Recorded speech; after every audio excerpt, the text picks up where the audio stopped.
Number of people driving hybrid or electric vehicles increases, so does the number of people paying a fee other drivers don't have to worry about. Elizabeth says, we purchased a hybrid vehicle believing that it would be better on gas and also on the environment. But when we went to get tags, we had to pay an extra $60 because we have a hybrid. Why is this? Here's our Victor Puente with tonight's answer to that good question.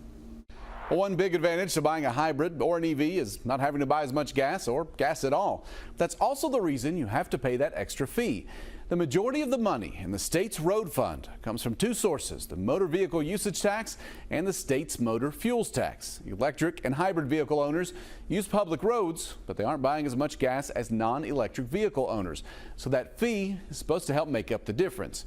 That fee started in 2024. It's $120 for electric vehicles, $60 for hybrids, and $60 for those who own electric motorcycles. Now, critics of the fee say that punishes EV and hybrid owners because if someone who drives a gas vehicle didn't drive much, they would pay less in taxes, whereas EV owners have to pay that fee even if they never leave their driveway.